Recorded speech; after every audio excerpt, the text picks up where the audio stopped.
నిజానికి అటు ముస్లింలు కావచ్చు, ఇటు క్రైస్తవులు కావచ్చు, అంటే వీళ్ళని షార్ట్కట్లో చెప్పాలంటే క్రిములు అనాలన్నమాట. అంటే అంటే భూత అనుకుంటారు మళ్ళీ క్రిములు అంటే అంటే క్రిస్టియన్లు, అంటే ముస్లింలు అంతే. సో ఈ క్రిములు ఏం చేస్తూ ఉంటారు అంటే వీళ్ళు ఈ జనాభా పెరిగిపోయింది వాళ్ళది. ఒకళ్ళు ఇప్పుడు సెకండ్ బిగ్గెస్ట్ మెజారిటీ, రెండో వాళ్ళు వచ్చేసి థర్డ్ బిగ్గెస్ట్ మెజారిటీ ఈ దేశంలో. కానీ ఇప్పటికీ కూడా వీళ్ళు ఇంకా మేము మైనార్టీలమే అంటూ minority card, victim card play చేసుకుంటా ప్రతి సందర్భంలో కూడా హిందువుల మీద దాడులు చేస్తూ ఉంటారు. వీళ్ళ దాడులు చేష్టలు ఎట్లా ఉంటాయంటే, ఏదన్నా ఒక ప్రాంతంలో హిందువులు అధికంగా ఉంటే వీళ్ళు కూర్చుని హిందువుల్ని పదే పొడుస్తూ ఉంటారు. ఎప్పుడో తిరగబడి ఒక్క హిందువు లాగి దవడమట ఒక్కటి పేకంగానే ఇదిగో బీజేపీ వాళ్ళు మమ్మల్ని చంపేస్తున్నారు, ఇదిగో ఆర్ఎస్ఎస్ వాళ్ళు మమ్మల్ని చంపేస్తున్నారు అని చెప్పేసి గేమ్ మొదలెడతారు.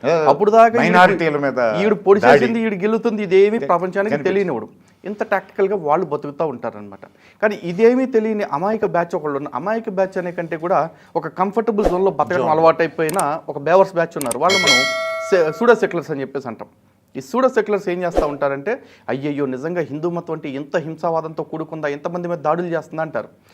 ఈ దేశంలో 96% మంది హిందువులు ఉన్న కాడి నుంచి మనకి స్వాతంత్రం వచ్చిన కాడి నుంచి ఉన్నారు. కానీ ఏ రోజున ముస్లింలను మారణహోమం చేయాల, క్రైస్తవుల మీద మారణహోమం చేయాల. ఈరోజు క్రైస్తవులు అధికారికంగా 5.5%కి వచ్చేసారు. ఈరోజు అధికారికంగా ముస్లింలు వచ్చేసి దాదాపు 15%కి పాకారు. ఈరోజు అధికారికంగా హిందూ జనాభా 96% నుంచి 69.4%కి పడిపోయింది. అయినా కూడా ఈ దేశంలో హిందువులు ఏదో పీక్ కట్టలు కట్టేస్తున్నారు, హింస చేసేస్తున్నారు మాట్లాడుతూ ఉంటారు.